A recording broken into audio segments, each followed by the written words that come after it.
Hey friends, Levi here from Hey It's the Luskos, and just wanted to really quickly thank you for listening and tell you that today's episode, while powerful and I know God will use it in your life, is really powerful for me to listen to. It was a conversation with Jacob Coyne from a ministry called Stay Here. And we talk about a lot of things that's going to be really interesting and also inspirational. But we do bring up the topic of suicide, as Stay Here is a whole ministry designed to help people literally stay here, to not take their own lives. But just so you know, if you're driving in the car, you got little kids in the back seat, this is a heavier topic, of course, but also one that I think God's going to use. And we, by the end, talk about, hey, if you're listening to this and you've had suicidal thoughts, here's what to do. First of all, stay here. We love you. We see you. And there is help that you can find specifically at the ministry Jacob runs, where you can text to someone in real time, get resources, get help. You're going to move through these hard days. But I just wanted to say this in case you're like, oh my gosh, I got the kids in the car. I didn't know it was going to get so heavy, so dark, so intense.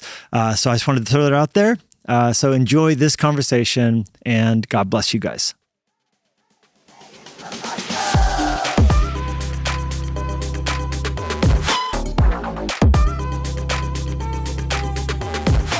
Well, Jacob, thank you for coming on the podcast. Such a pleasure to meet you. Yeah, thanks for having me.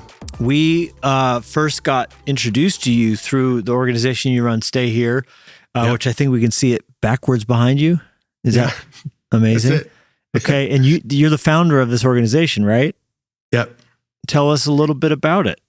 Yeah, I started Stay Here in 2019, and I was a pastor in Washington State, and I thought I was going to be a pastor my whole life, but I just kept losing people to suicide. I lost an uncle to suicide, and he wasn't like a far off uncle. He was like a father figure to me.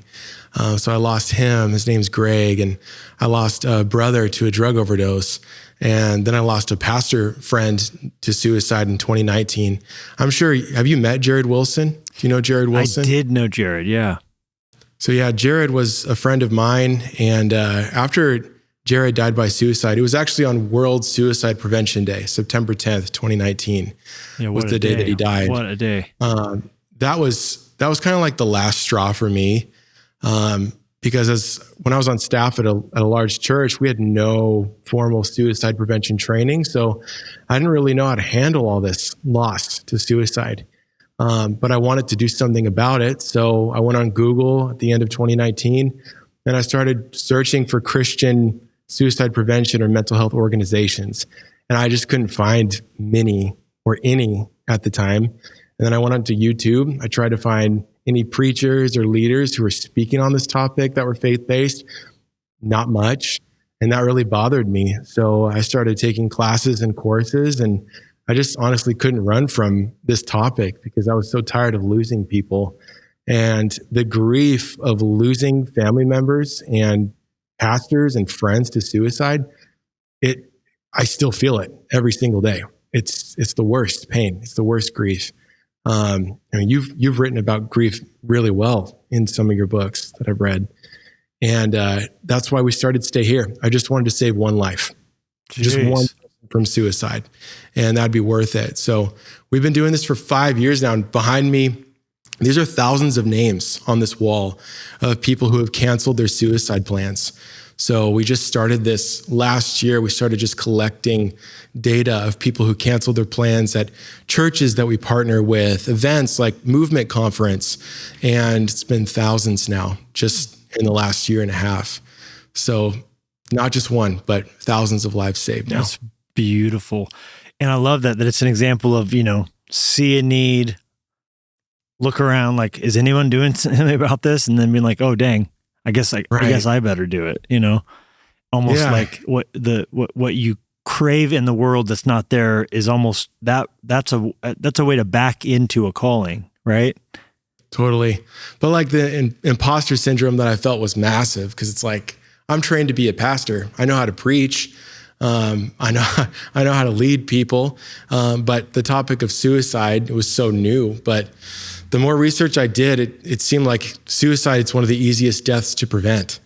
You just be like Christ to people. You sit with people, you befriend people, you listen to their story, and you ask hard questions. If you see someone who's struggling, you actually talk to them about it instead of brushing it off. So I've gotten over the imposter syndrome over the last couple of years. And yeah, I want to dig in on that a little bit, because I feel like, you were doing all that you're saying as a pastor, right? Yep.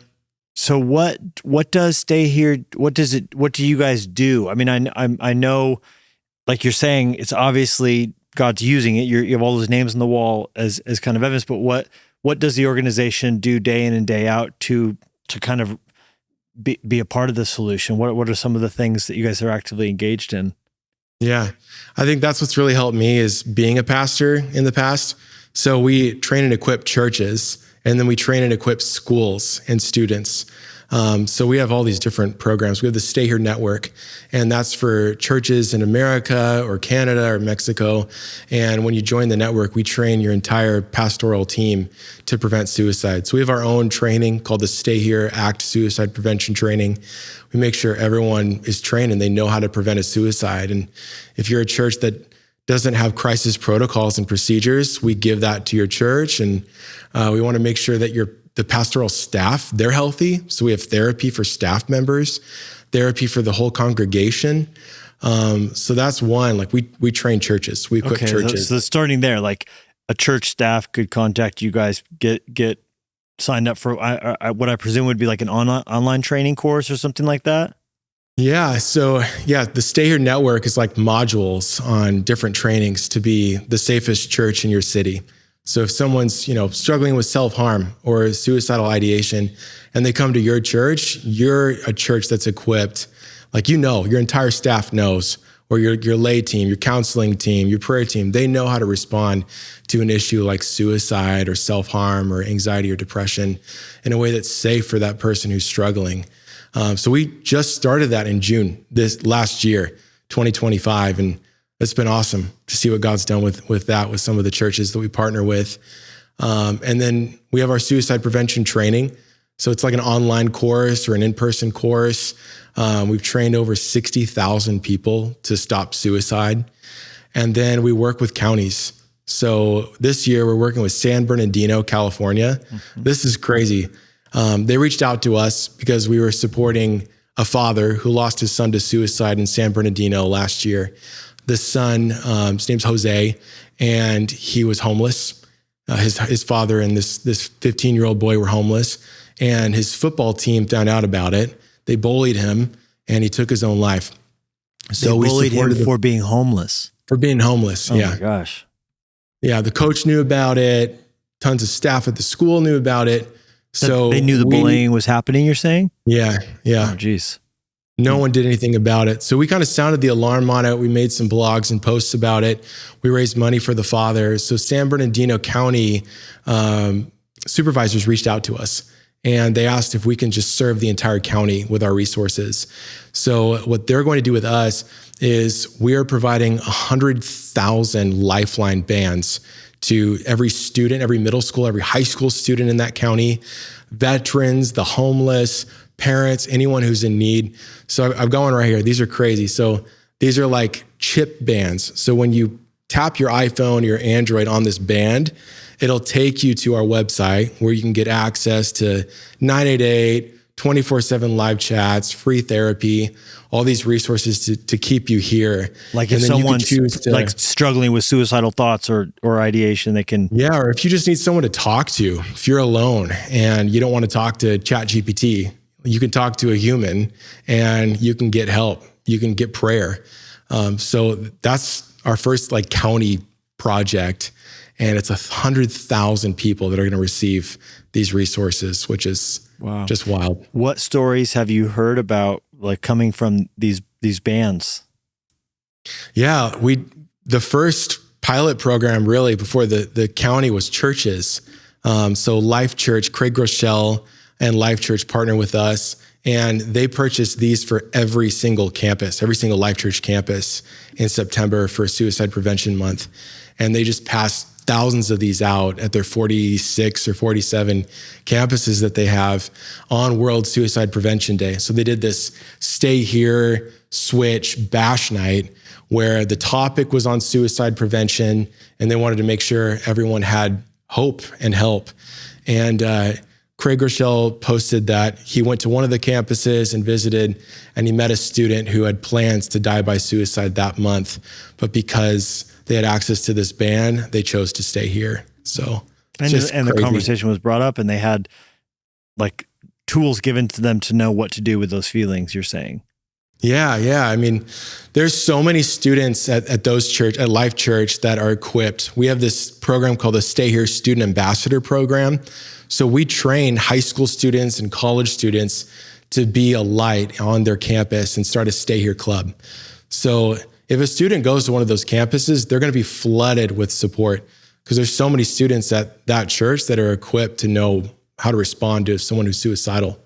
Yeah, geez, that's amazing. Well, I love it. I know someone on our team, I think, came across some Stay Here stuff on Instagram, and we every summer with our movement conference, we pick a nonprofit or a cause to try and raise resources towards, because I just have a conviction that when Jesus people come together for a blessing or equipping or whatever, it should never just be about that. There should always be something that can make life better for someone else. Partially because I believe there's a massive benefit to purpose, right? If you have ballast in a boat, it tracks better than just light, where it's just kind of going all over the place. And I think sometimes part of the problem is we get so inward focused, and some of the anxiety we deal with comes from a lack of like mission, and we're just looking in and getting therapy, and that's good in its place. But you also need to look out, right? I heard the story years back about how half of the mental institutions could be emptied in the whole world if people would just like tap into their gifts and their purpose and start looking out to other people, right? So someone presented with us, hey, what if we did this for Movement Conference?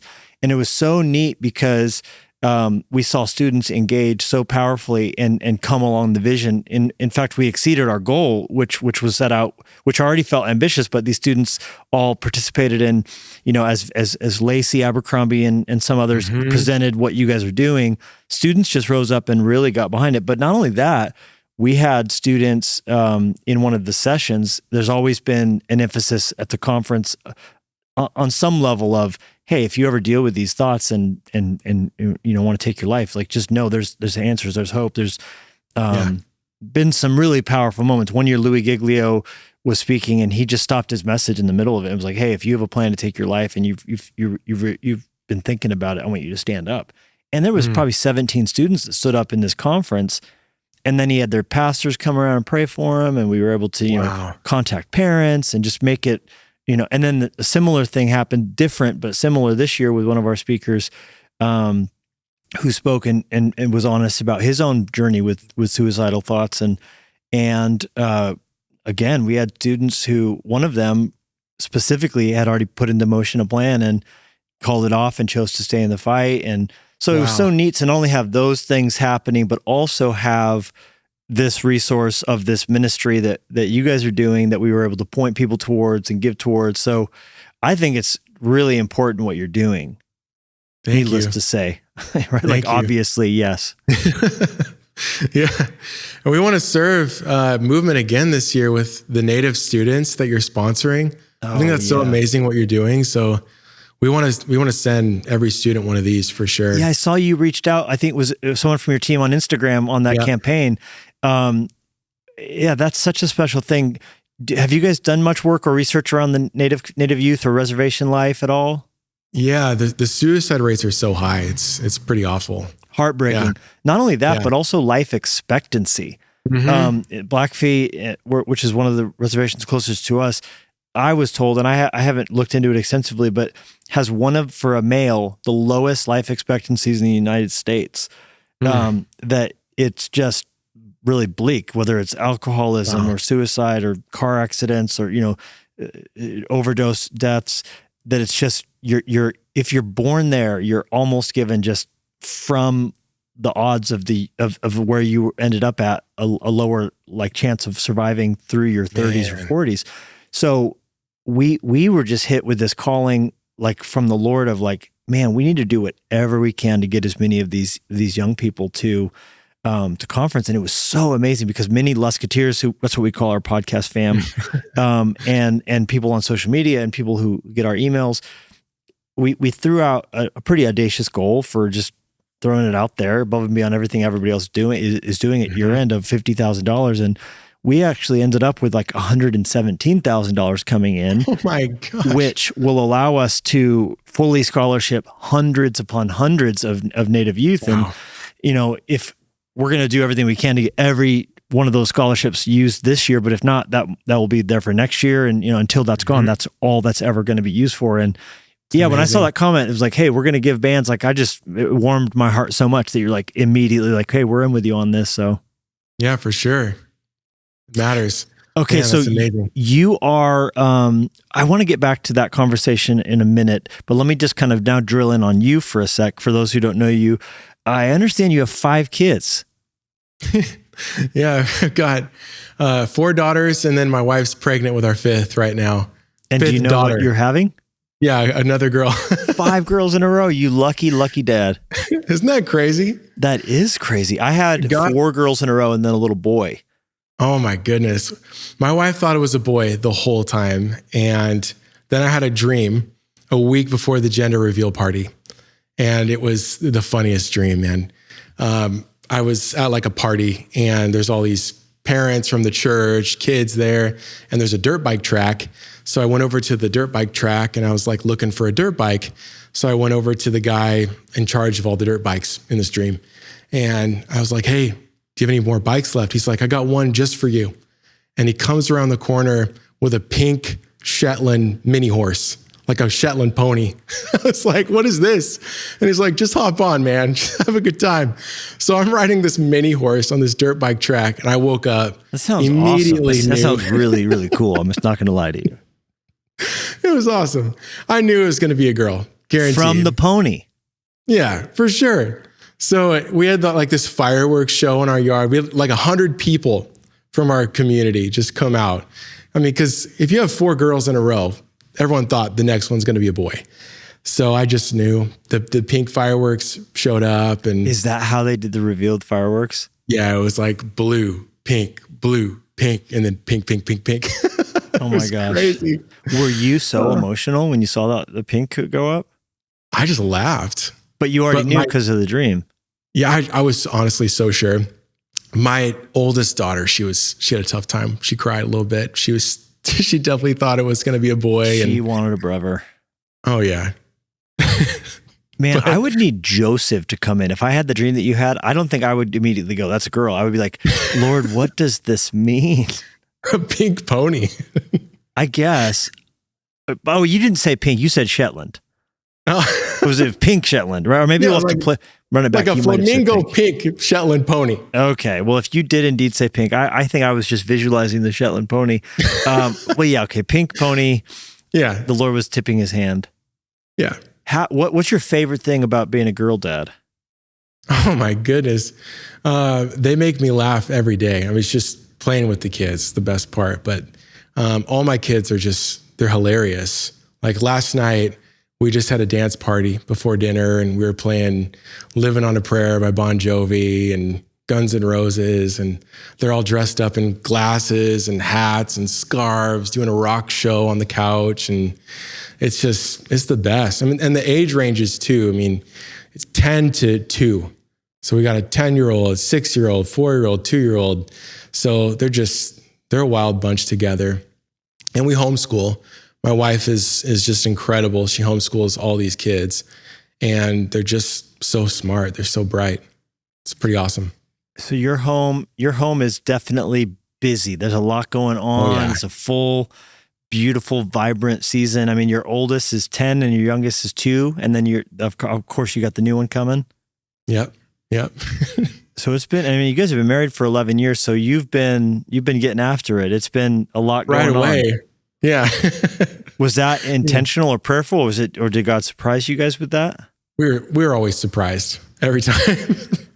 Yeah. I mean, but we're glad. I mean, we're not done. with 5 girls, I'm sure we're going to have more kids. Yeah. But we got to figure out how to fit everybody in our house. I don't know how that's going to work. The vehicle will be the bigger issue at that point, right? Yeah, we got to get like one of those, the Mercedes trackers. Oh, the Sprinter, the Sprinter van? Yes. Or the other route is what's just those church summer camp vans. My goodness. Yeah, the mission trip summer camp vans. You get in one of those. Have you been in one of those in a while? Oh, yeah. You get in one of those and it takes because you came up in youth ministry as well. Yep. Once a youth pastor, always youth pastor, first of all. So mad respect. But when you get in one, it takes you straight back. They still smell the exact same. You know what I mean? It's always the same smell. Always. and I don't know what it is. We had some friends out and we all wanted to go to the Glacier Park together. And so I went on Turo and rented, a 15 passenger van. And it came from a private individual, not a church. And I was shocked because it took me straight back to mission trip to Mexico. Yes. The second I got in, I was like, the smell has not changed. It was a brand new one. It is always the same. And I've been in so many of those in Mexico. That takes me back. Yep. Gosh. Okay. How did you meet your wife? We met at church. I was a student in Redding, California at Bethel Church, Bethel School of Supernatural Ministry. What's and the acronym my mom, for that? School SOSM? BSSM. BSSM. Okay. Yep. So my mom was texting me and she's like, come home. Please just come home for the summer. But I love being in California. So I was like, okay, I'll come home for a couple weeks. And I go to church and I see this new woman leading worship on a Sunday. And I'm like, who is this? She's my age. I've never seen her before at my home church. So I go up to her and we connect. And then we dated for like a month before I went back to school, did long distance. And then I had to move back to Tacoma, Washington and propose to her. Oh my gosh. So yeah, like our first year of dating was long distance, which is, I wouldn't wish that on anybody. That's tough. But it's kind of awesome. I think everyone I know who has had to survive a long distance stint, they have good friendships. Yeah. Yeah. She's my best friend. Absolutely. See, and you can't put a price tag on that because making out is easy. Conversation is hard. And that's the truth. In marriage, which one means more? I guarantee you conversation means more to your marriage than making out. Making out's great. Yeah. Do it for 15 minutes here or there, right? Talking is every day, all day. Yeah. So, by the way, do you think there's a more Hogwarts School of Witchcraft and Wizardry type of an institution than Bethel School of Supernatural Ministry? No, that's what I used to call it, the Christian Hogwarts. Just the name alone. You know what I mean? I tried the craziest stuff there too. Like I just gave my life to Jesus at age 17, and then I go straight to that school after my senior year. So it was either that or going to MI with Chad Veach, Ministry Institute. So Chad Veach was my youth pastor. Oh my gosh, I did not realize these worlds collect. Let me just really quickly for the listeners, I don't think Bethel is into witchcraft. I was just saying the fact that the names are so long.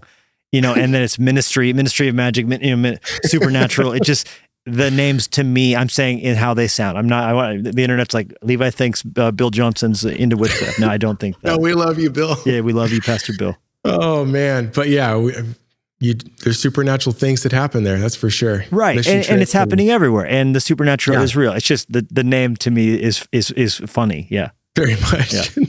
Okay. So you're connected with Chad. He was your youth pastor. Yes. Yeah. Wow. He was the best youth pastor. Puyallup, Washington. Puyallup Foursquare. Such a good youth pastor. Yeah. So it's Chad Veach and then Andrew Gard, who's now a pastor in Florida. He was the young adult pastor. Okay. Just such a good bunch of people. Okay. And So Chad, you endured a long distance stint. She became a part of that youth ministry as well? No, she went to Life Center Church in Tacoma. That's the church I grew up at. And the church I moved back to and I was on staff at after I went to Bethel.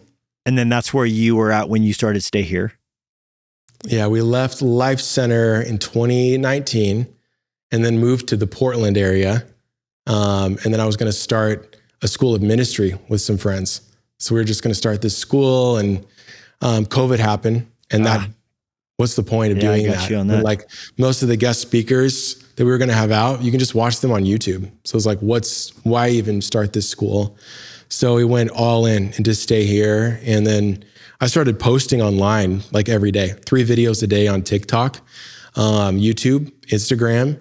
So in 2020, I think by like April 2020, I had 1 million followers on TikTok. That was a crazy time in Christian influencer world. It was pretty wild. Yeah. What were the videos like? I was just doing like testimony videos, prayer videos. So I would tell stories of, how I met Jesus, or how I received the baptism in the Holy Spirit, or how to pray. How do you read the Bible for 30 minutes a day? And I don't understand it. Every video seemed like it took off, millions of views, hundreds of thousands of views. Or I would since everyone was locked in, I would just do prayer videos. Like if you need prayer, but you have no one to talk to, let's pray for a minute. Or if you need healing in your heart or healing in your mind, if you're depressed right now, just pray with me for a minute. And yeah, those videos just went crazy all over the internet. God bless them. There was obviously a need. People were cooped up, right? And then the organization in the midst of all of that, I like to knowing that you spotted a problem, looked around, why is no one doing anything about this? Mm-hmm. Realized, oh dang, maybe it's me. But it also came out of you trying to do something that failed. I like pointing in on that, the Bible college, because I think some of the most important things we'll ever do are failures. And totally. What we fail at can kind of be a way that secondarily God will help us triangulate our way to our primary contribution, right? Yeah. Yeah. I mean, like, I felt like Stay Here was failing in 2020 because we wanted to speak in schools. That's what I wanted to do, just travel around schools and do anti-suicide messaging, but you couldn't do any assemblies in 2020. So all we had was seed funding and a website and a t-shirt. That was it in 2020, and just some video content, but it never felt like it was enough. But what really changed everything for me was I had a friend who invited me to go to this pastor's retreat in Hawaii, and like crazy, what a great retreat to say yes to. Great sentence, right? Yeah. I've never been invited to that pastor's retreat, but please send invitations. It's like, you're going to where? Hawaii? What's it for? Doesn't matter. Just the answer is yes. Yeah. Yeah. So, but he said, hey, please go to this and don't talk about what you do online. Don't talk about the millions of people you reach. Don't talk about any of that or preaching. Say, I'm Jacob and I lead Stay Here. And I'm like, bro, how am I going to say that? Like, it's a new organization and I'm meeting with all these incredible pastors from all over the nation and all over the globe. That's embarrassing. He's like, do it, please. That's the only way I'm going to give you this invitation. Why did he want you to do that? Because he was like, you have something that's so needed in the body of Christ and you don't believe in it. I believe in it more than you do.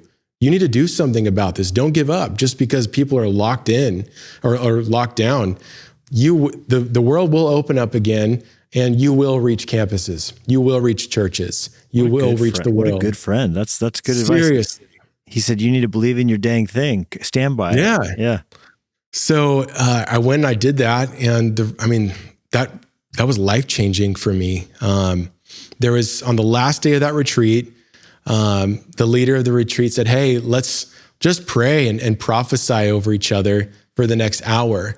And one of the pastors said, hey, actually, can I just ask permission? Can we spend the majority of this time praying for Jacob and his wife, Mariah, and Stay Here? And I'm like, no way. My face is like beet red because I'm like, why? Why us? Like, all these incredible ministries and churches are here, but then there's just little Stay Here. Little me. They pray for us and encourage us and prophesy over us. And then everything just changed. I mean, those words and that prayer and the fresh vision just changed everything for us. And then, 2021 on to now, we've just been full steam ahead, wanting to save lives. And it's been an amazing journey. Oh, I love that. I love the power of encouragement. It's so important. I mean, Mark Twain said I could live a week on a compliment or something. There's something like when human beings use their words to lift up and to impart spiritual life and to, like you said, you were noticed, you were seen, your friend who invited you, the people who gathered around you, you almost probably felt you could run through a wall after that. Totally. Yeah, it was crazy. I mean, after that prayer time, the leader of this retreat, his name's Andy Bird. He leads YWAM Kona and the Send. He says, Jacob, you're going to speak about this at the Send next year. I want you to do a whole Stay Here segment. And I'm like, this is crazy. Like, I'm going to speak in a stadium about this? What in the world? So, I mean, I did feel like I could run through a wall, and there were so many open doors after that time. So yeah, encouragement is so key. Yeah, that's massive. Okay. And then opening the door, that he opened the door for you. And, we always have to be mindful, like, who opened doors for us? Who can we open a door for? Just that sense of passing the baton, paying it forward, like, and that's so important for all of us to always, stay with having having a Barnabas, having a Paul, having a John Mark, and a Timothy and all that. Okay. So then you're starting it. I imagine, having you left the church, but you've started this new thing, like, there probably was a season where you were like, hey, how are our bills going to get met? All that, right? Mm-hmm. Yeah, I had to make that decision really in 2023, where what am I going to focus on more? Is it going to be the online ministry, traveling and preaching? I was getting a lot of preaching invites, and it felt like every time I said yes to a preaching invite, it would take away from building Stay Here even further. So I started to just say no a lot. And that's tough. Were they not symbiotic though? Could you not be an ambassador speaking? They were different. Okay. Yeah, they were different. So I say yes to things that have to do with Stay Here more than anything else now. I got you. But that was kind of a tent making for you then. The itinerary work. Yes. Ironically. Ministry it's a tent making thing. Yeah, it's weird. But yeah, the online stuff, the brand deals, YouTube, all that stuff was really taking away from building this to what it could be. So I had a mentor in 2023 talk to me, and it was actually two of them. They said the same thing. Friend Judah Smith had a FaceTime with me, and he's like, hey, you're on a rocket ship right now, and you cannot build a home inside of a rocket ship. So you need to choose what you're going to do. Are you going to continue to live on this rocket ship of fast-paced growth, or are you going to get a parachute on, jump out, and build a home? And the home is Stay Here. You need to build that thing. It's so important, because when you're on a rocket ship, you're all alone now. But if you get off this thing and you build a big home, you can let other people in and you can actually help people. So I took that advice, and I had another mentor say something similar. He said, hey, you're on two paths. It's either you're going to keep preaching 200 days a year, traveling, leaving your family, leaving your kids all the time, or you can build Stay Here, and you could reach more people from this office or from your home if you really sit down and build this thing out. And that's what I chose to do in 2023, and it's been so worth it. I love that. Okay, so why Tennessee? Yeah. My pastor here is amazing. Matty Montgomery, he's an amazing pastor. And we have great friends here, like lifelong friends that live here in Johnson City. But it's so different than Mount Rainier and Seattle, Tacoma. Just, that's such a beautiful area. We have family that are still there in Washington State. But I got really close with Matty Montgomery when we were living in the Portland, Oregon area. And I asked him one day, hey, can you mentor me? Can you be like a pastor or a spiritual father to me? And he said, no, I can't. I said, hey, but we talk all the time on the phone. He's like, we're friends, but I can't pastor you.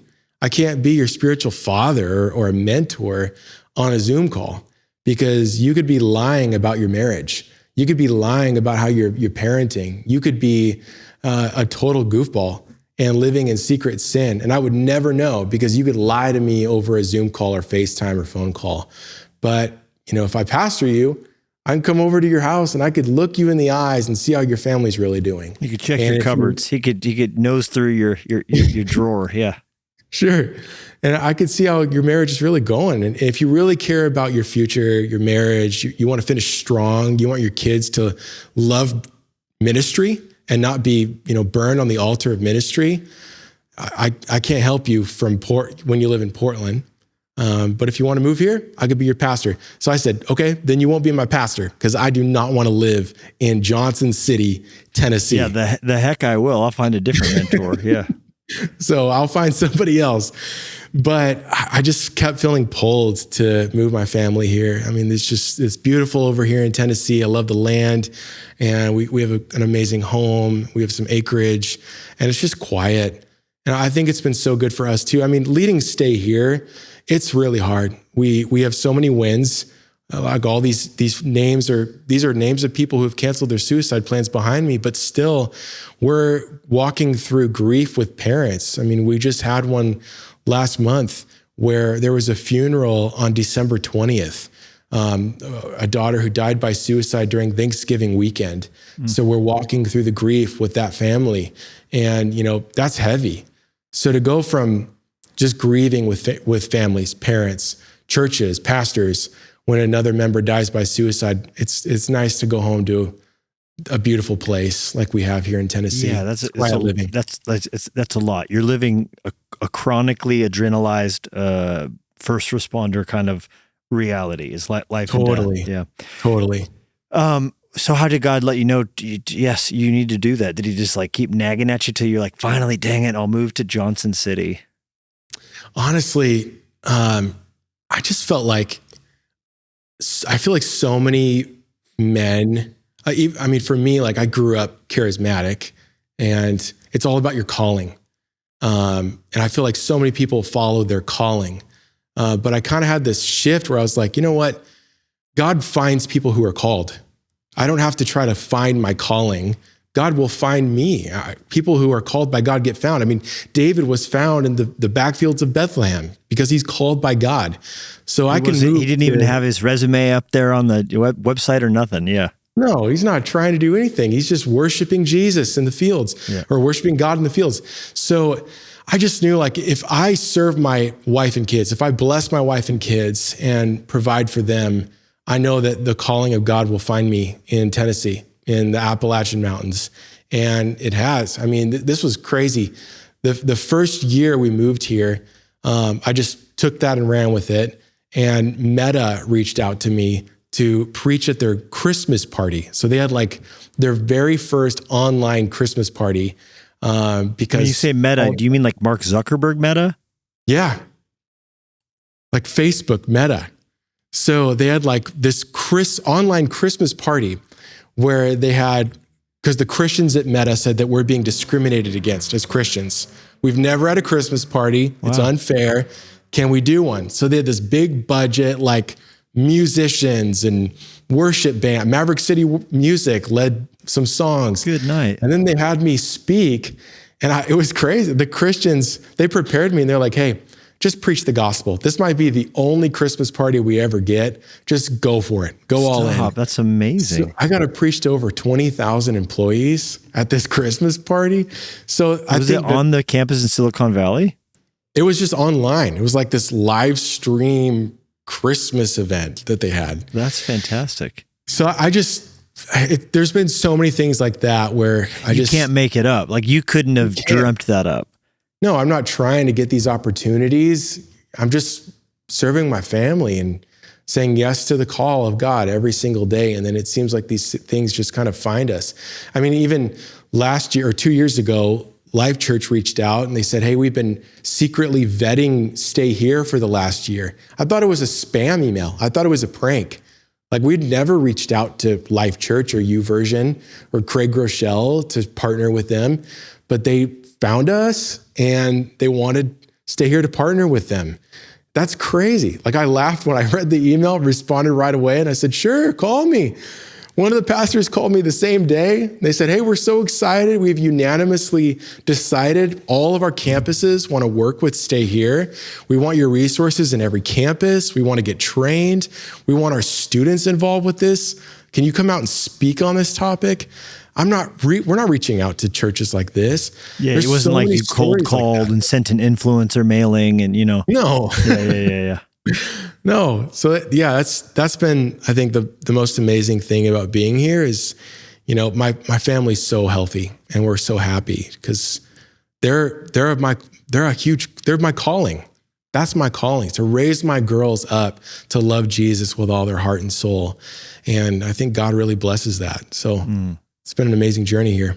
Well, I love every bit of that. There's such a purity to that. There's such a, if I follow the shepherd, goodness and mercy follows me. I don't have to chase my dreams. I chase God. My dreams are going to follow me eventually. And, but you're also working hard. You're also, there's attention to it because you're also, working and doing and building and leading. I do have a question about Johnson City. What is that named after? What Johnson is that? I actually don't know. Oh man, I should know. You need to know. Yeah, I don't know. Because there's like a Johnson City outside of Austin, I think, where the president, Lyndon Baines Johnson, used to live, where he grew up. I wonder if there's a Johnson City, like what Johnson. I'm just like trying to think of what big Johnson was there in Tennessee. I don't know. I got to look it up now after this. Jack, can we live wiki this here? Or chat GPT? Because I won't be able to move on without like resolving this for you. There's the famous song, Johnson City. Oh yeah, by Hootie and the Blowfish. Oh, I don't know it. I do remember Hootie and the Blowfish. This monitor went out, by the way. I can't see anything. Normally we live Google whatever we're talking about, like if there's something random coming up. Okay, so while we're researching that, what do you do for fun? Henry Johnson. Okay. What is his deal, Jax? I can't read it. Just tell me what's the big deal is here. Who is this cat? Henry Johnson. You live in his town. You breathe his air. You don't even know him. He seems to just be a guy named Henry Johnson. He's literally just a guy. He just moved there across the mountains and said, "This is Johnson City." It seems like. Yeah, this is my land. It's not your land. Don't quote me on that, but that's what it seems like. He doesn't seem like he accomplished anything or invented anything. Well, now we know. That's Henry amazing. Johnson. Your day has, what is it? The more you know. It's like the old PBS info. Okay, so what do you do for fun when you're not saving the world and raising the most amusing, a wonderful dance party troupe of girls? Well, I love extreme sports actually. So we had some friends over. They just brought their go-karts over to our house and motorcycles a couple days ago. And I am really sore. I crashed in front of my wife. I was trying to impress her. You crashed a motorcycle? So well. Yeah. Yes. That doesn't feel like you'd be sore. That sounds like you'd be in a body cast. I mean, I put some ice on my neck. Like freestyle motocross, kind of like jumps and stuff like motocross. that? Yeah. Wow. Yeah. Okay. That's Need for Speed. I got my mower out. We made a path and we just started riding in my backyard. So there's like this little lip, this little jump, hit the jump. And then I tried to burn out after I landed, totally spun out, crashed in front of my wife. She got it on camera. It was amazing. Did you post it? I got to post it. Okay. Don't try this at home, kids, because I don't even have a helmet on in the video. So I don't even know if I should post this. You know what they say? They say you play stupid games. Yeah. And you win stupid prizes. Prizes. Yeah, that's it. Oh my gosh. So motocross, that's been fun. Sounds like you need a cold plunge. Do you get that? I've never done that in my life. That doesn't look fun at all. No, but your sore neck will appreciate it. Yeah, I bet it would. But I don't understand doing that. Do you do that? Do you cold plunge? Yeah, man. I'm going to do it tonight. Wow. It's delightful. You start to crave it. Really? Yeah. Okay, I gotta try it. How old are you? 33. Okay, I'm 43. So you have 10 years to enjoy your 30s, and then you're going to start to feel like, oh, I'm creakier every day, getting out of bed, a little creakier. So I got to do anything I can to fight off the inflammation. So yeah, I get in that sauna, do the cold plunge. Mm-hmm. I'm about recovery. I get in those compression boots. Mm-hmm. I travel with a lacrosse ball. Anything I can do to just keep my joints moving good. And if you're getting on that every motocross guy I know, has broken so many bones. They cut off their arm casts, they cut off their leg casts, their back casts. They live on Advil. Yeah, I think so. 6 Advil a day. And then I see them at 40, they'll have a cane. There's just eventually, the body keeps score is what they say. Yeah, I shouldn't go too far in that then. That wouldn't be so good for me. Put a helmet on because your little girls need their daddy. You walk them down the aisle. They need me, yeah. But snowboarding too. Oh, you snowboard. Yeah, you're from the mountains. Yep. Mount I've been Hood, watching is that your snowboard spot? movies lately. I've never been to Mount Hood. Where would you ski? For me, it was Snoqualmie, Stevens Pass, Washington State mountains. There's not Backcountry much or here. all resort? Say that again? Did you do backcountry or all resort? All resort. Yeah. And then here, there's just like the fake mountain snow. So I've never gone. Yeah, I think East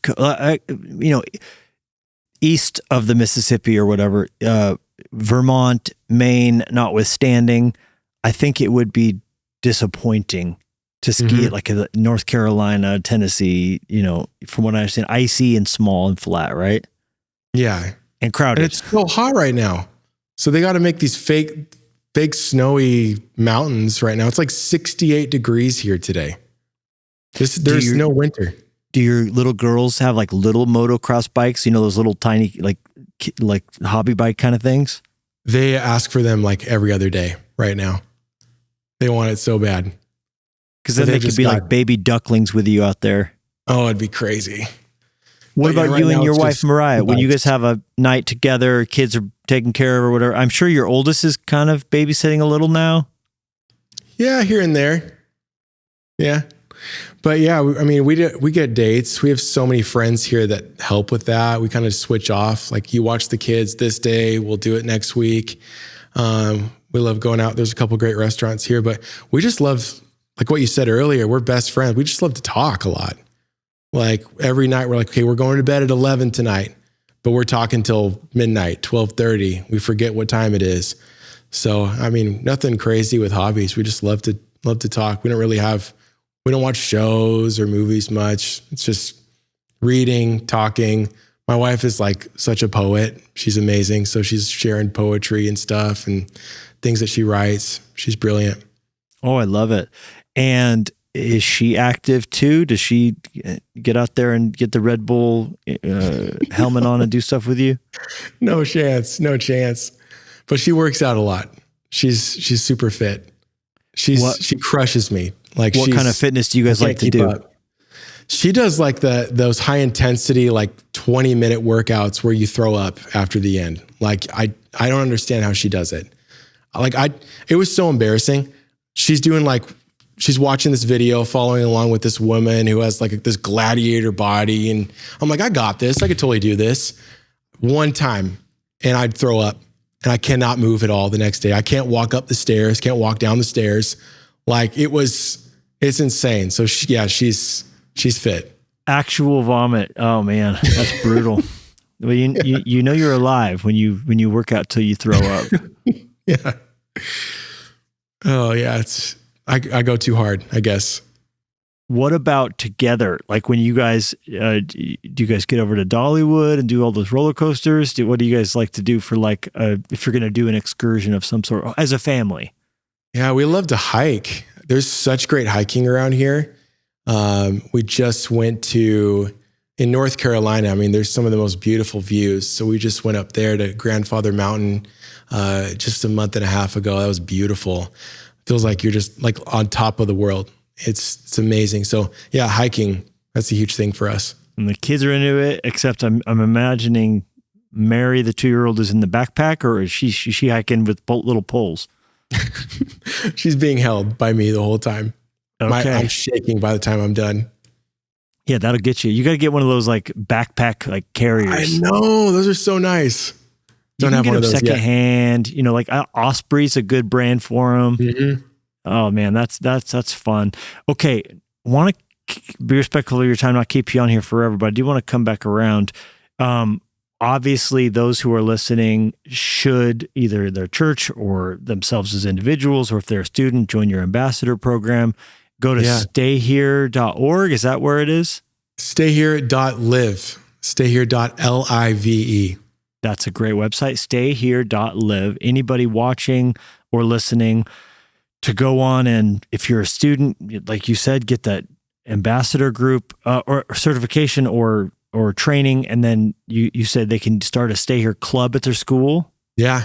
If you're a high school student, college student, you could start a club. We have 1,100 student ambassadors in America, and we have one in South Korea. We have a couple in the UK, Philippines.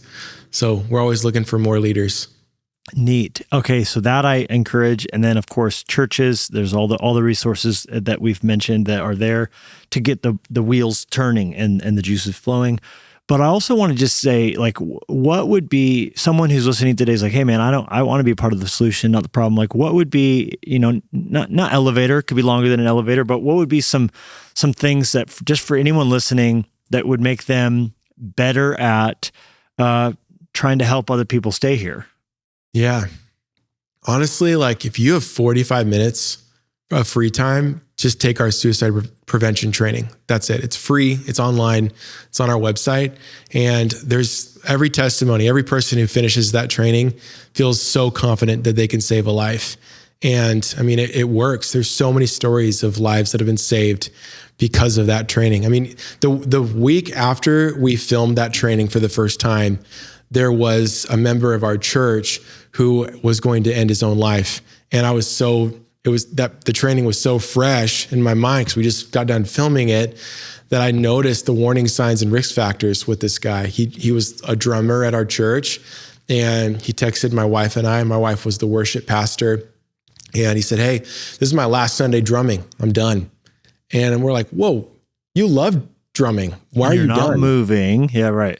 Yeah, so let's meet. So he didn't show up to the coffee meeting with me, and we rescheduled, didn't show up the next day.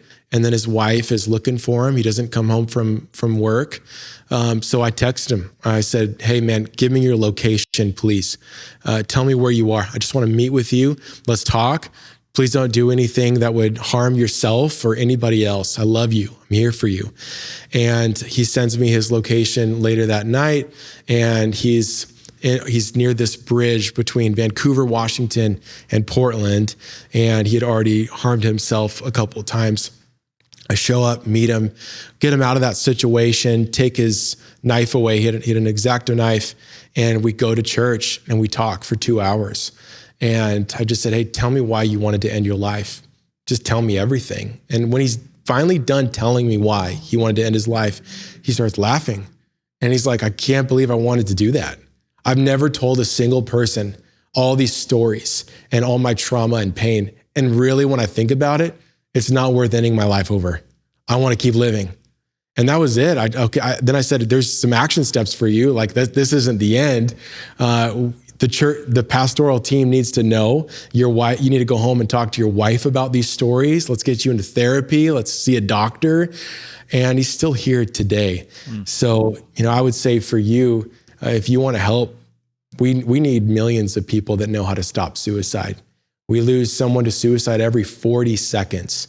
Almost 1 million people around the world die by suicide every single year. So we need as much help as we can get. This is not one organization or 100 organizations. It's millions of people that know how to save a life. And our training is free, and it's 45 minutes.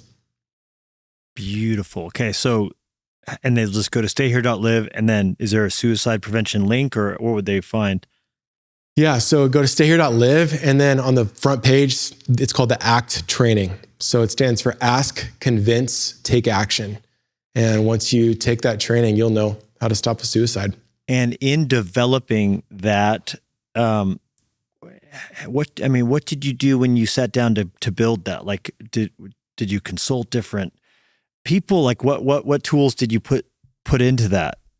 Yeah, different therapists, met with different therapists, looked at other programs that have been working in the past, read Man's Search for Meaning, and really studied Viktor Frankl. He was so good at stopping suicide and hopelessness. And the Holocaust, right? He was. Yes, it's incredible. He's such a hero. So what he called it logotherapy. And he really, you talked about earlier on this podcast, when you help people find their purpose, they have a will to live. They have a meaning to live for. So that's a huge component of the training. But then also John chapter 5, Jesus with the man at the pool of Bethesda, he asks him a question. So he notices that he's sick. He perceives that he's been sick for a long time. So Jesus feels compassion for the man. He spots that something's wrong. But then he asks him, hey, do you want to be made well? And the man has all these excuses.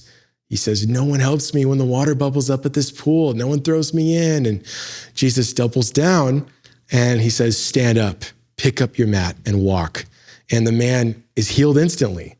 But then right after Jesus convinces the man to stand up, he takes action. He gives him action steps afterward. He says, make sure you don't sin anymore or something worse could happen to you. So here's some action steps for you. Go to the synagogue, go to church, do something different with don't sit around here anymore in this filth, in this place. So we've built the training really around that chapter, John chapter 5. It's such a great model for, when you see someone down and out and hurting, starting with that question, are you okay?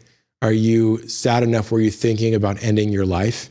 And if you are, please don't do that. I want to help you choose to live. So Jesus, that really helped us. That chapter has been a huge part of the training and stay here. And that's probably for a lot of people like an important box to check, that it's biblically based. Like you're trying to fight with Jesus at the center, all of that. What about, and I've heard it articulated both ways, like and what data would there be perhaps to this?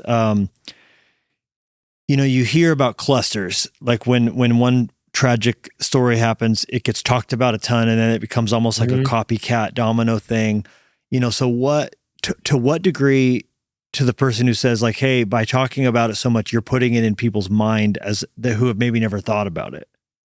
Yeah. The cluster comes from romanticizing it at funerals or on television or social media. So we saw a terrible cluster at a high school when I was a youth pastor, 4 suicides in 1 month, because one of the suicides, there was like 1,000 people at the funeral. It happened, the funeral was at our church, and suicide was never addressed during the funeral. Because the family asked that it wouldn't be addressed, but everyone knew it was a suicide. So this teenager was just glorified, eulogized, like to no end. Amazing guy. And there wasn't any warning. Hey, this is not okay. We're not going to do this. Please don't do this. If you need help, if you're grieving the loss of this boy, let's get you help. There wasn't any mention of that because the parents asked, please don't do that. So there were 3 more suicides that month. So you have all these young hearts who are also hurting, hearing like, hey, this could be me. I could be kind of like, everyone could love me, have a rosy ending in that way. Right. I could be seen. I could be celebrated. I'm lonely. I'm isolated. No one cares about me, but maybe they will when I die, just for a moment here. And then they'll remember my name. So sad. And there was a huge cluster with that show, 13 Reasons Why, that came out. There's so many similar suicides like that where people made reasons why they're dying by suicide, sent notes to other people. So I think, social media and some television shows really missed the mark with how they talk about suicide. But, going back to Jared Wilson, I really believe that God was trying to, I know I wasn't the only one, so I don't carry like the guilt or shame for this, but I did have dreams that Jared was drowning while he was trying to mentor me and talk with me. So I had these recurring dreams that he was drowning in water, but while he was saying, Jacob, how you doing, man? Do you need any prayer? And I knew that he was struggling. I knew that he was struggling with, some panic disorder and anxiety when he was in California pastoring. And I never said anything to him because I just didn't know. I didn't know. I just thought if I say the word suicide to him, I'm going to plant the idea in his mind. That's a myth and it's a lie. When you bring up suicide in a way where it's safe, where someone can confess that they're struggling with those thoughts, you're creating a space for that person to find healing and wholeness. So I think and that the data backs that up. Like so you're saying if you're worried, say something, ask a hard question. Like someone could over coffee, be like, hey, it seems like you're really hurting. I hope you're not ever thinking about taking your life. You're saying that's like a good direct. Yeah. Literally just asking the question, hey, you seem different lately. Like the way you dress and you're not showing up to school on time, or you're not showing up to band practice like you used to. And you have all these different interests. You just seem different. What's been going on? You want to talk about it? You seem depressed. Are you depressed? Were you thinking about ending your life? Have you talked to anybody about it? Like just bringing it up and seeing how that person responds. But there's ways to not ask the question. Sure. If you say, hey, you wouldn't do anything stupid like kill yourself, would you? That's a terrible way to ask that question. That doesn't sound super compassionate and loving. Yeah. So yeah, we teach all that in the training, just kind of how to ask the question. But okay, well that's really helpful, and I think for me that's something that's weighed on me because you don't want to be a part of the problem, right?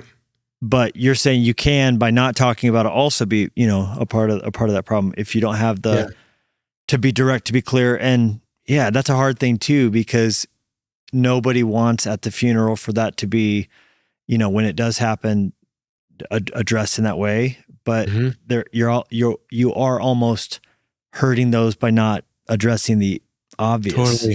Totally. Yeah. There was the funeral that we just helped the parents with. We passed out, we sent bands for every single person, journals for every person. And they mentioned stay here at the funeral. And they said, hey, if you're a friend of Rachel Claire, get help. And if you're hurting, get help. If you're thinking about ending it, get help, please. Don't make this decision like she made that decision. So I think it's so powerful that the parents made that decision to just say like, hey, this is what happened, but we don't want to see this again. We want to stop suicide. So. Yeah. And the fear would be like, oh, I don't want to dishonor them. But really the truth is it's more honoring to them for their life to actually help the pain they went through and the tragic choice they made to be a source of help for other people. Exactly. Yeah. Hard, but important. Yeah. Yeah. Wow. Well, I'm really glad that we raised this conversation today. It goes without saying, anyone listening to this, anyone watching this, to know that if you're struggling, there's help. Like Jacob has said, there is answer. There is a meaning. We care. I care. Jennie, I know she cares. There is also, like Jacob has said, someone you could text with and chat with. Would they go, someone who's hearing this, who wants to chat with someone, would that be the same place, to stayhere.live? Yeah, it's the website, stayhere.live. Right. It'll be right on the front page. So if you're hurting, life is worth living, and that you can and will feel better. And there is purpose. And like the story you told, there can be laughter, like, oh my gosh, I can't believe I ever was willing to act on this. There's such bright days coming for you to dance again. I know what is like to hurt. I know what it's like to grieve, to feel like I'm never going to ever be able to smile again or laugh again or care about a sunset again. But God can heal. You could get to a place where you're shocked by the level of joy you're experiencing and gladness. And God just does that. Isaiah 61, he takes our mourning and he replaces it with dancing. And so I believe that. I also want to challenge you to think in your life, who's the person who you need to speak up to and have that tough love and risk, because it's a tough tightrope, there's a risk. You're always afraid that you're going to say, no, I'm not, but better to have spoken up than to wish you had, right? Exactly. Yeah. It's awkward, but it's worth it because you could save their life. There you go. See something, say something. Jacob, I've loved this conversation. I love what you're doing. Also want to give you a chance to talk about, I understand you have a book that's right now in like the pre-order phase that's about to come out. Mm-hmm. Can we talk about that? It's The Secret Life of Christians. The Secret Life of Christians. Yeah. That's with Tyndale Publishers, and it's coming out in August this year. And I just wrote a book kind of on my journey of what I talked a lot about on this podcast, is going for millions of followers and just feeling like that's the pinnacle, just preaching in stadiums and getting all these opportunities and being in green rooms with famous preachers, and the opportunities come and go. And I feel like it's so easy for some people to just be on autopilot in Christianity. So the whole book is developing your own hidden life with Christ, where you know him deeply, you know him personally, and your secret life outweighs your public life. And when people look into your secret life, it's not full of secret sin. It's full of holiness. It's full of righteousness. It's consecrated unto the Lord. And then, I talk about other saints and theologians who really developed a powerful rule of life and secret life of prayer. So the book's coming out this year, August 25th, 2026. I'm so excited about it. And living here in Johnson City has really helped me write that book, just slowing down, living a quiet life. So that's following in the footsteps of Henry Johnson. Yes, Henry Johnson. Maybe he was like a prolific prayer warrior. Maybe you've been absorbing some of his anointing in the ethos of the city. Who knows? And you didn't even know it. You need to go with your kids, take those 4 girls, let your wife have a spa day. She doesn't need to come. Mariah is off the hook. She gets a pedicure because she probably soon can't reach her toes, right? How pregnant is she? She's like 28 weeks. Okay, so she's pretty pregnant. You're going to take your 4 girls. Mary's not going to care for it very much, but that's okay. There's probably a visitor center with like toys. You need to find like the Johnson City Historical Society Museum. It's probably in a strip mall. Okay, it's probably like laminated pieces of paper. There's no budget. They didn't have a budget for it. Okay, this isn't the Rockefellers. This isn't the Carnegies. No. All right, it's Henry Johnson. You didn't even know his name. And you need to learn about this place that you call home. I do. I've been here for 3 years. It's time that I learn about Henry. It's about time you and Henry have a date with destiny. I can't wait to hear back a reporting. I want to see the video with your helmet off. I want you in the caption to be like, don't do as I do as I say. And then I want to hear about Henry Johnson and what a man of God he was. And if he's not a man of God, then let that it is what it is. We could redeem it. You're living a better future. Okay, so the book comes out in August. How is that? I understand you've written 2 other books. Stay Here, which makes sense, self-titled. Yep. He is /I am. Yes, yeah. That was like a project for a small group that I was leading at our church. So I just wanted to make like a 70-day devotional on He is, so God is this, therefore I am this. So He is my light and my salvation, therefore I shall not fear. So it's like a devotional book, put it on Amazon and TikTok Shop, and it's been doing amazing. It's like just a self-published book. But I was like, hey, I'll just throw it on Amazon and see what happens. So that's been really impactful for a lot of people. Love that. And I love that encouragement for someone who's listening, who's like, hey man, I don't have a, million followers. I don't have a publisher. I get asked all the time, like, how do I write if I don't have a publisher? Well, I always say, no one can stop you. It's a whole, you can write a book and publish it. And if God wants to breathe on it, He can. Totally. Yeah. It was random. I mean, I haven't really promoted it. I don't think I've even posted about it on Instagram or anything, but people keep finding it. And then Stay Here. That's the story of the organization. Yes. Yeah. So Stay Here came out 2 years ago. And it's just uncovering God's plan to restore your mental health. So there's books on chapters on why I started this organization, the pain of losing an uncle and brother and pastor friend, and then just the stories of hope, people that have said no to suicide because Stay Here exists. And then how do you continue to live if you're struggling with grief or trauma or depression or anxiety? How do you continue to live, but not just survive, but end up thriving by finding healing? So yeah, that book's been out a couple of years. Hey, that's awesome. Secret Life of Christians, pre-order it if you want to learn about prayer and not just being big old branches but no roots. That's bad. Mm-hmm. You'll topple under the first storm, right? Yeah. I want to close with one more question about suicide. I had a youth pastor take his life when I was very young. I was in 9th grade. He had been my youth pastor's not the technical word. He was more of a youth worker, but he was very involved and taught. So he was more of a lay youth pastor, really, honestly.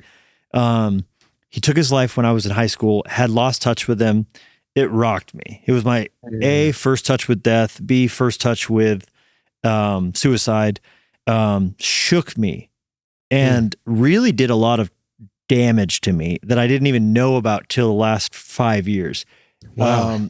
in therapy in the last 5 or 6 years, I getting to the bottom of some things, figured out, oh, that was some really unresolved pain I faced.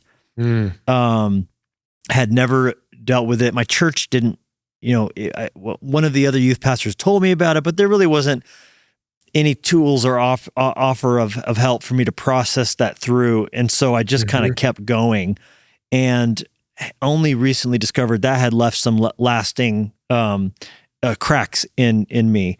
Wow. So there's probably people listening, and here's the question now, who maybe don't have my exact story, but have been on the life-shattering journey of losing someone they love to suicide. So what tools, advice, encouragement, or even just thoughts would you have for someone who maybe it's their child? That's really the brutalist probably version of it, or a friend or a loved one, someone who's maybe faced suicide but hasn't dealt with it much, or doesn't know where to go in their journey of grief. Yeah, facing it. Yeah. I mean, similar to you, I didn't know how badly the loss of my uncle affected me. It just showed up out of nowhere, where I remember just one night we were about to go to dinner with some friends, and I just couldn't go. Like, these memories of him, of losing him, seeing him in the hospital on life support, all just came all at once, and I was not okay. So I had to just talk to people about it. I went to therapy again. I just was holding on to grief that I didn't deal with. And I talked to friends, and I walked through, what it was like to lose him with a couple friends. And I just said, hey, here's stories that I would never tell to anybody. It's just so dark, but can I tell it to you? Can you handle these stories? I mean, this is heavy. And getting that out with a friend or a therapist has been so helpful for me. So I would say that's the most important thing. Give it completely to God, but also God has given us the body of Christ, people to talk to. You gotta let this stuff out with somebody else, and not just one time. It might take multiple times telling the story, grieving about it, crying about it. And even just knowing, like, you're still going to feel grief the rest of your life about this loss. And it means that you love them. It means that you care deeply for this person. But that's what's been really helpful for me, is just finding people to talk to that you trust. I think that's the hardest thing with suicide. When you are a survivor of suicide, or you lose someone to suicide, people don't know how to talk about it. That grief, it's just such an intense grief. So you need to take the responsibility, if you're grieving, and find somebody that will listen to you. Because a lot of people want to, they just don't know how to listen. So you might have to tell them how to listen. Yeah, great. Yeah, that's really important.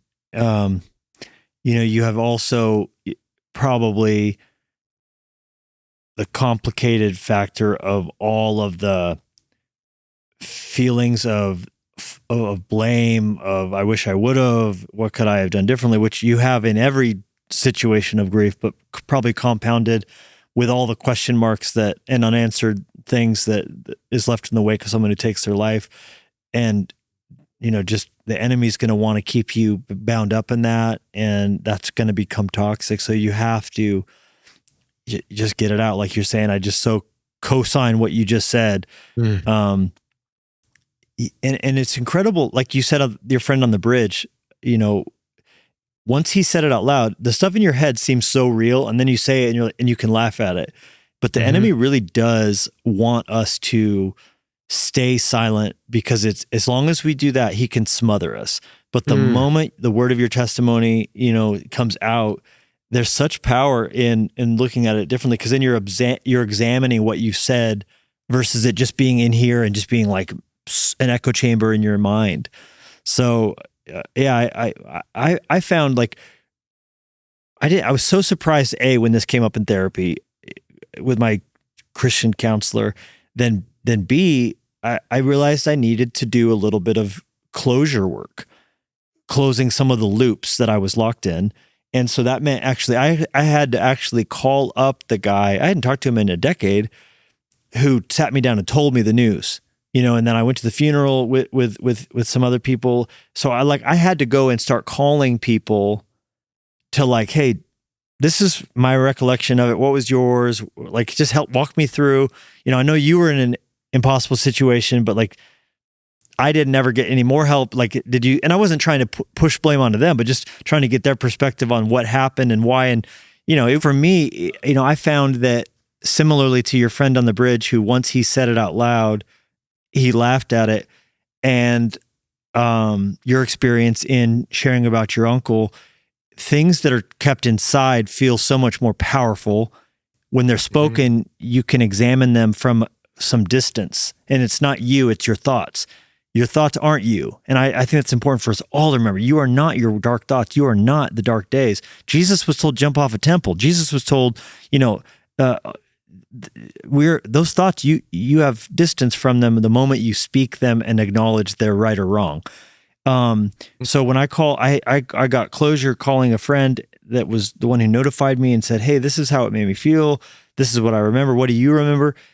I realized I'm carrying more from it. I wish I had gotten in counseling. He was able to say I wish I had encouraged you to, so it was and then all of a sudden I was like, wow, that dark thing I had been carrying lost some of the strength. So are there resources on Stay Here for survivors of it? Yeah, we're actually building one right now specifically for parents that's launching this year. And it's built in collaboration with a pastor who's had some family members who have struggled with suicide, but he interviewed 10 different families who've lost their children to suicide. And they've just shared what they wish they would have had when they lost their son or daughter to suicide. And even just some issues that they experienced with friendships, where they wish they would have asked friends to be here in different ways than they were. So that's coming out this year. But we're always available. If anyone wants to talk with our team, we're here to give you other resources and help you find the right therapist. So we have free therapy that we offer through Stay Here as well. Well, that's amazing. And there's such a stigma, and the enemy wants to put a shame on you, but don't you let that lie stick to you no matter what's going on. Speak up, voice your pain, let people know you're hurting, ask for prayer, ask for help, go to Stay Here. Jacob, I've loved our conversation. I just think what you're doing is amazing, and you're even more vibrant just talking to you, hearing your heart and the journey and the whole thing. So I know our listeners loved it. Thank you for coming on today. Yeah, thanks so much for having me. I've looked up to you for many years, so it's an honor to be on this podcast. Well, right back at you. And congratulations on the book and the kids, the new daughter on the way. You're a lucky man to be a father to those baby girls. They hit the jackpot having such a great dad and mom, and have so much fun. Thank you. We will. We are. All right. See you, buddy. Thank you so much for listening. Be sure to swing by LeviLusko.com and JennieLusko.com to see what's going on in our world. And make sure to subscribe so you don't miss a single episode. And in the meantime, we would love to connect with you on social media. Jennie and Levi Lusko, out.